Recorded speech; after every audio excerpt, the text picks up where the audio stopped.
Good morning, everybody. Welcome to the Zaleski Sports Show. I am your host, Jason Zaleski, and welcome. We are off and running here Monday, August 12th, and the show rundown today, as I go through my laryngitis today, but I think everybody can hear me just fine.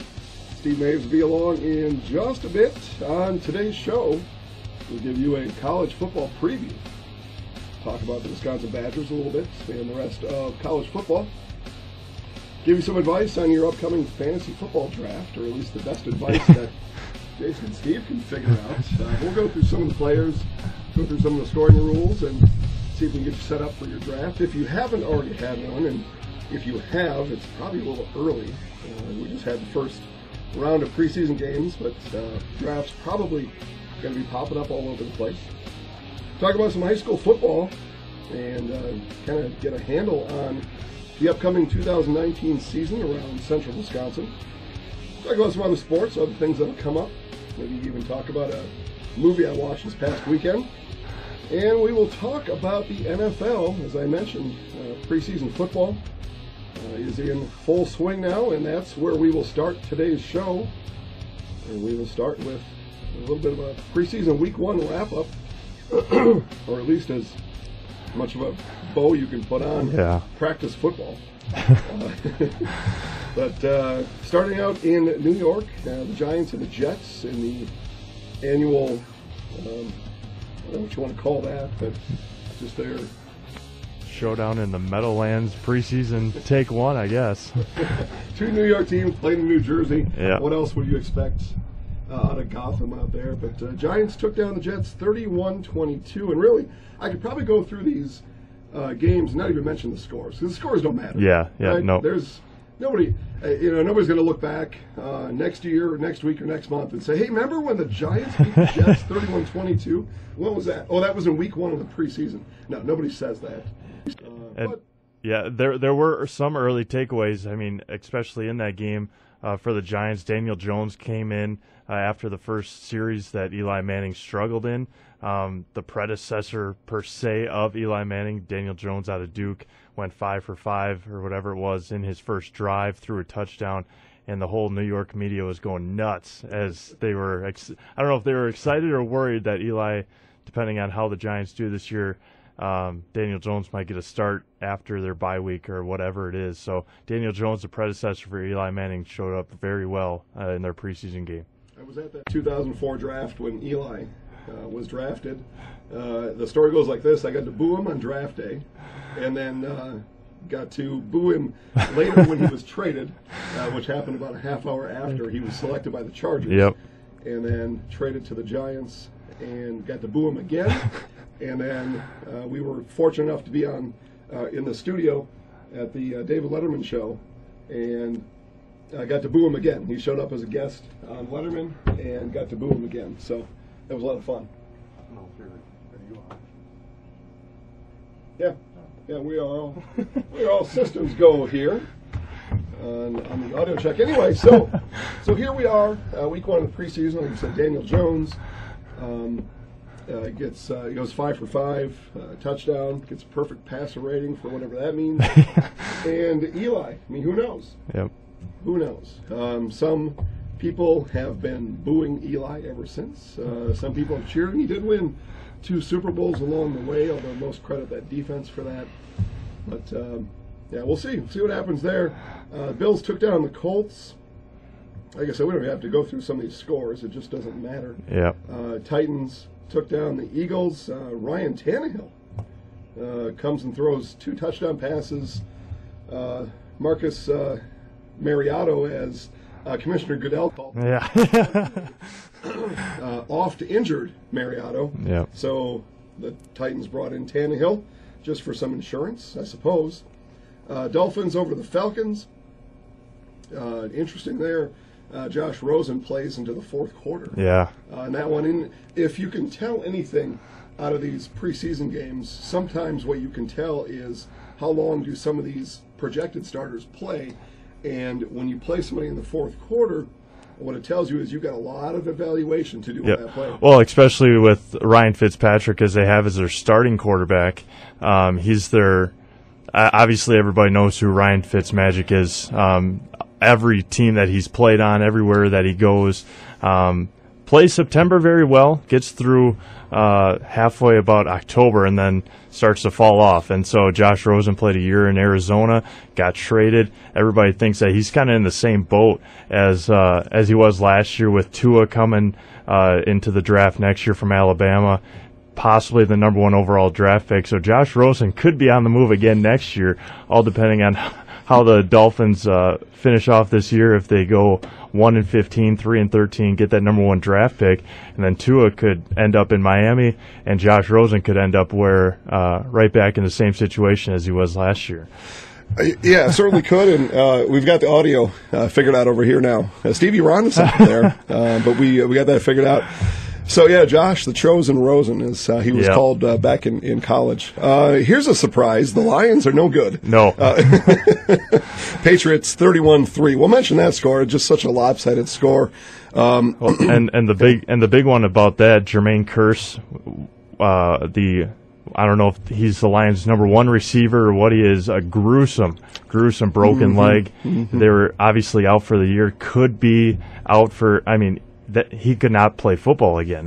Depending on how bad it was, depending on how the healing process goes. But Jermaine Kearse, a huge part of that Lions offense last year for Matthew Stafford, out for the year with that terrible broken leg. Awful. Yep. Browns over the Redskins. Everybody's kind of gaga about Baker Mayfield for whatever reason, but he took down a perfect passer rating, threw a touchdown. We'll just keep moving there. Ravens shut out the Jaguars. Yeah. So, again, in the preseason, you want to at least make some noise a little bit. And the Jaguars, probably all kinds of trouble, talent-wise. Shut them down. Yeah, and that's a big score for Packers fans, because Green Bay, as we'll talk about later on, has to go to Baltimore this week to play the Ravens. And so, obviously, we'll talk about the Packers in a minute, but huge score in Baltimore, shutting out Jacksonville in a preseason game. They couldn't even get down to a field goal attempt or anything. So, big defensive win for the Ravens, obviously. In other Packers news, the Panthers took down the Bears 23-13. Seahawks over the Broncos. Cardinals over the Chargers. Steelers over the Buccaneers. Vikings beat the Saints. That was a high-scoring game, 34-25. We'll just keep going right through here. Raiders over the Rams, 14-3. Talk about some hard knocks maybe a little bit later on with the Raiders, and little Chucky out there doing his thing. Chiefs over the Bengals. 49ers over the Cowboys. Cowboys 3 field goals. They're in midseason form, as we were talking about in our pre-show meeting. What that means is Cowboys get down to the 20, offense stalls out, kick a field goal. That was kind of the case for most of the year. And then last score, Packers over the Texans, 28-26. Matt LaFleur gets his first, win in the books. Although, again, the win mean nothing. Yep. But you can look back and say, wow, there, he had his first win. Yeah, one of just 4 Packers coaches to win their debut preseason. Vince Lombardi, Bart Starr, Mike Sherman, and now Matt LaFleur. And Packers got off to a good start offensively, or not offensively, but the couple of defensive takeovers, interception, fumble. The Packers were awful defensively the last handful of years. Mike Pettin coming in now. New defense, got some good free agents in there. Interception and fumble on their first 2 defensive series are huge for Packers fans to be happy about, knowing that their team can actually get takeaways. Joe Webb, the quarterback for the Texans, a veteran in his own, played for the Vikings for a while. And he played the whole game. And so we were talking about players playing into the fourth quarter. Joe Webb went in there and played the whole game. Obviously, they have another backup quarterback, but their starter wasn't gonna play at all. No, you're not going to put Deshaun Watson out there in the first game. I'm not going to say he's got a history of injuries, but he was kind of nicked up all the time. The running quarterbacks will have that happen. Yeah. So Joe Webb, more interesting to me about Joe Webb in that game, and we'll get back to some Packers information, but throws 40 passes in a preseason game. That is unprecedented. I don't know that Watson's ever going to throw 40 passes in any game. No. But the game plan for Webb, I guess, get out there and throw, find out what he's got. and go from there. But we'll take a look. So Packers, opposite end of the spectrum as far as that's as a team, they only threw 21 passes compared to his 40. Dexter Williams, 62 yards. Trey Carson, 15. Jay Kumaro, though, couple of catches, big fan favorites. Yep, absolutely. Kumaro, Shepard, and Lazard, and Jamon Moore with touchdown catches. So, Steve, the issue for the Packers has been, you touched on it just so lightly. Now we'll take a little bit deeper dive into it, I think. But the Packers, just the past couple of years, just pass rush has been just about absent. And a lot of finger pointing and laughing or just otherwise mocking Clay Matthews over the last couple of years. And so, you mentioned, I mean, new defense coordinator, whole new group now coming in. But to win in the NFL, or to win deep in the NFL, you got to be able to sack the quarterback. Yeah, and they struggled with that, like you said last year. Clay Matthews obviously out to L.A. now, but just getting those pass rushers that they need. Mike Daniels, another one that got released early on, but having those guys come in and really put it down. I mean, Montravius Adams is a big one that the Packers will need, along with Reggie Gilbert, to have come in, play a huge role. Kyler Fackrell led the team as he has the last couple of years. He's like the new A.J. Hawk for the Packers, just leads the team in tackles every year. But like you said, they got to get after the pass rusher. With the young defensive backs that they have, you can't guard receivers for 5, 6, 7 seconds, as we've seen Aaron Rodgers just pick apart defenses that he's been able to manipulate over the last couple of years, get out of the pocket, and you got to get after the pass rusher to have some chances on defense to get those takeaways and not give up those huge third and 10+ yard conversions as they have so oftenly done the last couple of years. So yeah. When you have the opposing team drop back 40 times, you figure you'll probably sack them a couple times. Reggie Gilbert had one. Randy Ramsey had one. Last note here about the Packers, and we'll move on to some college football. Sam Ficken. Who's Sam Ficken? Sam Ficken, another camp kicker they brought in to, I guess, just kind of spice things up with Crosby back there. You don't expect Crosby to not make the team, but these things happen. And we'll see what happens. And the reason I bring that up is there was a kicker trade yesterday. The Vikings got a new kicker, Kari Vedvik, whatever. He was traded for a 5th-round pick. So kickers are on the move. And that happened with Dan Bailey last year. He was a surprise cut by the Cowboys. And so Dan kicking for the Vikings, but now the Vikings not sure about Bailey still. And so they trade for a kicker. So kicker's on the move. Yeah, and the big one, many people remember Pat McAfee, all-pro punter for the Colts. He was on his way to Bears camp this off season. He was on the plane to get there, and he said his right knee just swelled up like crazy. His body telling him pretty much that he doesn't want to go anymore. But he said he was in line to try out for the Bears to be a kicker, but that the knee just said absolutely not. So I mean, McAfee only 32 years old. That's young, relatively in the NFL, especially for a punter and a kicker. So McAfee, one of the bigger characters in the NFL. For sure. But yeah, he had a chance, but that right knee said absolutely no more. So Matt Bryant kicked with the Falcons last year for a number of years, and he's still looking for a team right now. So we'll see. Kicker movement in the NFL. I mean, what do you talk about in preseason week 1? You may as well talk about the kickers now, because we're not going to talk about them from this point forward. So, all right, moving on to college football, we'll just ever so briefly go through the preseason rankings. Clemson comes out as the number 1 ranked team according to the coaches poll.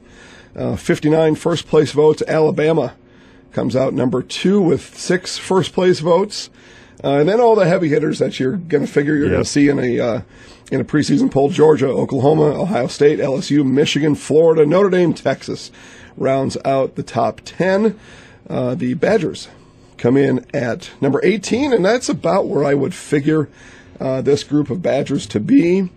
We'll just very, very briefly touch on last year, and what we'll talk about is Jake Hornibrook.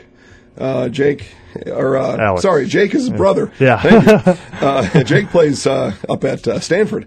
Alex Hornibrook, sorry.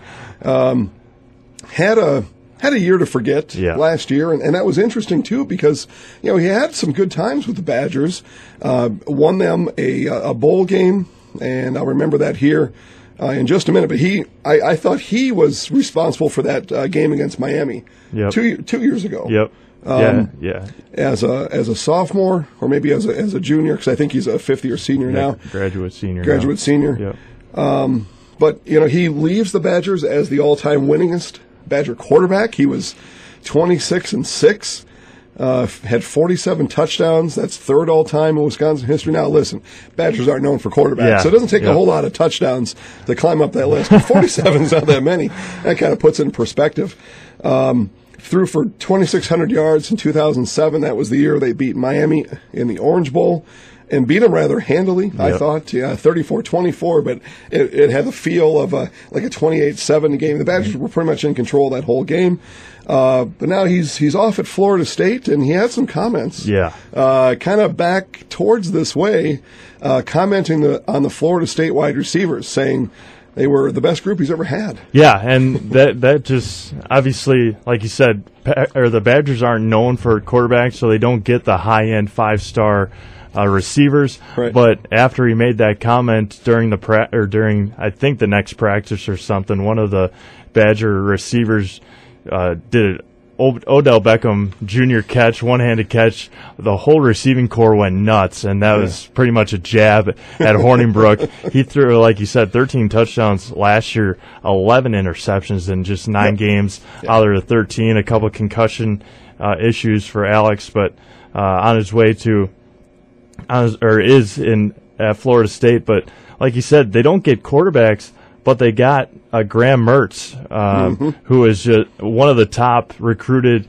quarterbacks in the country. He turned down Alabama, Clemson, Georgia, Ohio State, and Michigan among the top teams in the country every year.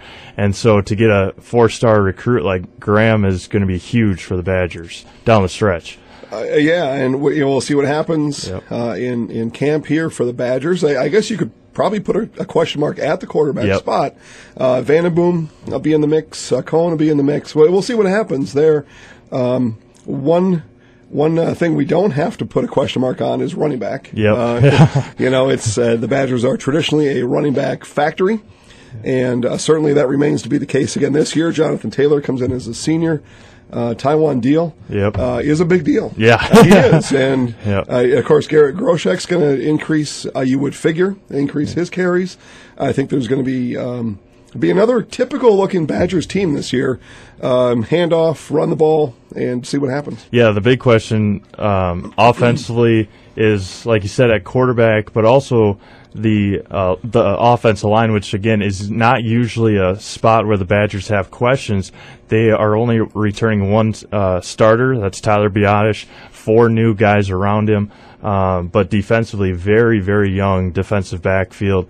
A lot of sophomores, a lot of young defensive backs, hoping to get back over that hump. So, like you said, if the Badgers are wanting to get back to where they have been the last couple of years, 8-5 is not typical, obviously, for the Wisconsin Badgers to lose 5 games. They're going to have to rely on that defense for sure. Jonathan Taylor coming back in over 2,500 yards, I believe, last year, and just has to continue to get over that hump, or 2,100 yards. But run the ball, and if you have a quarterback like Mertz or Cohen or Vandenboom, they're able to spread out the field a little more, and we'll talk maybe a little bit about a receiver that might be possibly coming back depending on his situation. So, well, we'll touch on it briefly here as we're getting a little bit close up on time. But, so Quintez Cephas was accused of some bad things. Yep. A year and a half ago, missed all of last year. He was acquitted in his court case about a week ago, and he's applied for reinstatement to the university. Yep. And he's asked to be back on the team. Coach said, "Sure, come on back." But he's first things first. He's got to be readmitted to the university. Yep. That is a different process than being found acquitted in a court of law. So we'll see what happens. But a talented receiver. He was very highly regarded coming out of high school down in Macon, Georgia. So we'll see what happens with Mr. Cephas. We will skip to high school football, and we'll talk about high school football here just a bit. And then we'll wrap up on the Brewers. We're going to keep fantasy football. Sorry, draft fans, but we're going to keep fantasy football for next week's show, as it turns out. But so we'll start where we ended last year in high school football, and we'll go through our champions from last year over in Division 7. Blackhawk beat Edgar 22-15. Iola Scandinavia crushed Racine Lutheran 43-14. St. Mary Springs in a very exciting game, probably the most exciting game of the championship weekend down at Camp Randall, 20-17 over Stratford. Racine St. Cat's squeaked by St. Croix Central 8-7. Wow. Yeah, I know, right? And Catholic Memorial Division 3 over West De Pere 37-24. Homestead doing what Homestead does, win state championship in Division 2, 51-14 over Brookfield Central, and Muskego 24-21 over Kimberly, the most boring football team in state football. We'll talk about that all season long. Yeah. Don't worry about that. But we'll just real quick, we'll kind of dip in to those Division 7, 6, and 5 games that Steve and I had the pleasure of calling each of those. And the Edgar Blackhawk game was interesting. I guess if you, and I don't even know how sometimes to pick a favorite or an underdog in high school sports. It's really, you really shouldn't, because you really don't know what's going to happen. And that was proven in this game here. We thought coming in, Edgar, and especially the way Edgar started, although Blackhawk did score first, but Edgar goes up 15-8, and it looked like they were in control. And then the turnovers got in the way, and Blackhawk took advantage of that and went on to beat them 22-15. Yeah, it was very non-typical for an Edgar team. They got, like you said, they got off to a huge lead. Blackhawk came back and obviously won it. An enrollment of just 99 for Blackhawk, and we talked about that, saw it in the program. How in the world were they able to field a team other than and come back and win a state championship? They very good in girls basketball, very good in boys basketball. Just a very good small school in a lot of athletics, and Edgar shut out of their state championship. A little more simpler story to tell with Iola Scandinavia, 43-14. That game was never in doubt. Bryce Hittner was doing things all day, offense and defense. Yep. I mean, people forget about that he was a linebacker. He's now since moved on from high school, but 159 yards in the game, 3 touchdowns. That was Bryce Hittner all season long.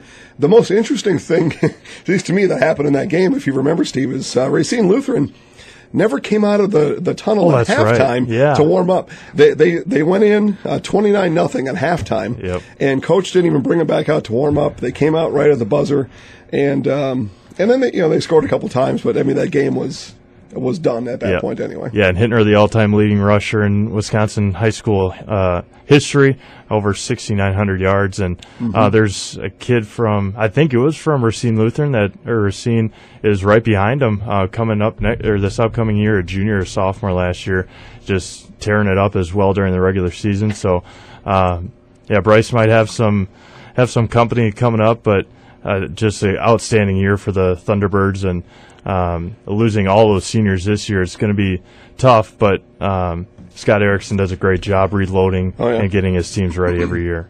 Yep, and hopefully we'll get to talk to Coach Erickson during the season He told us last year he's not a big fan of the media. Well, we'll see. I think he's got a lot to tell, and we'd love to help him tell that story. So if you know Coach, tell him, come on over to Zaleski Sports. We will help him out.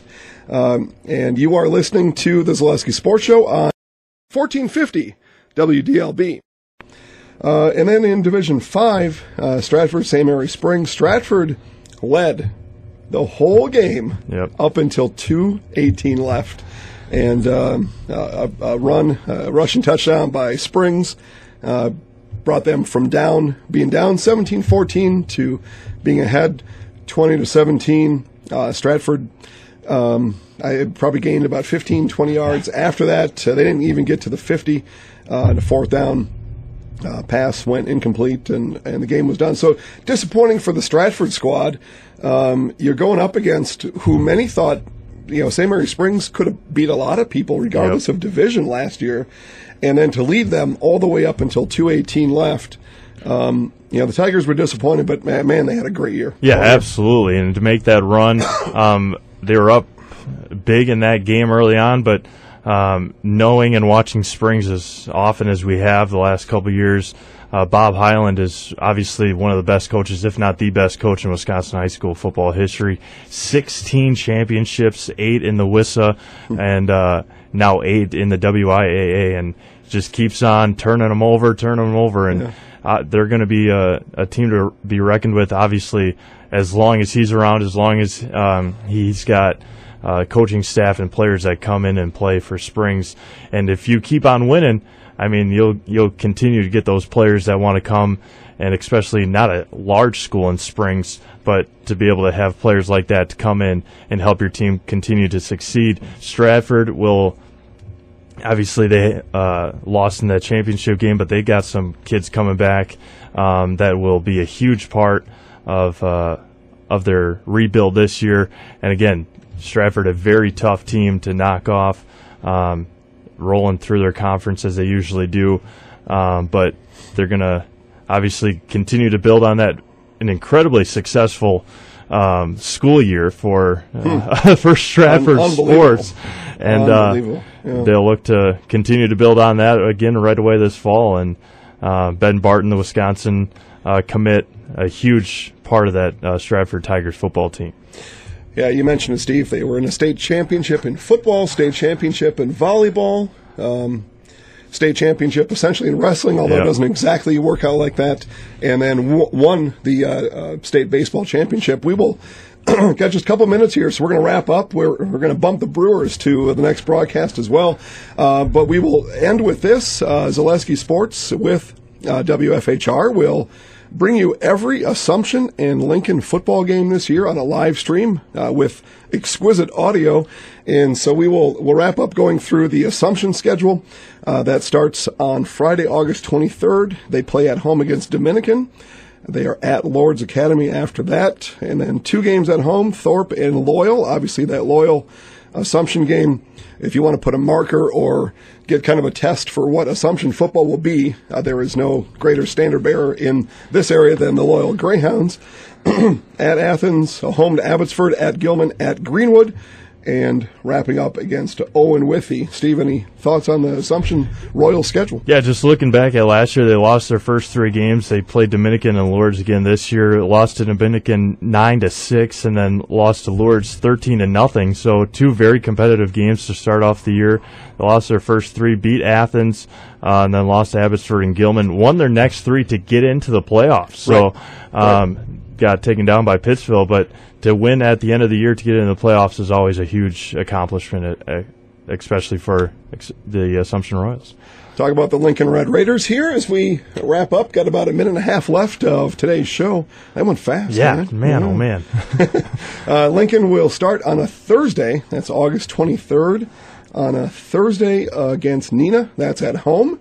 At Kimberly, the most boring team in the state of Wisconsin.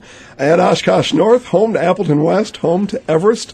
And then at Marshfield, get a chance to check out the new stadium up in Marshfield.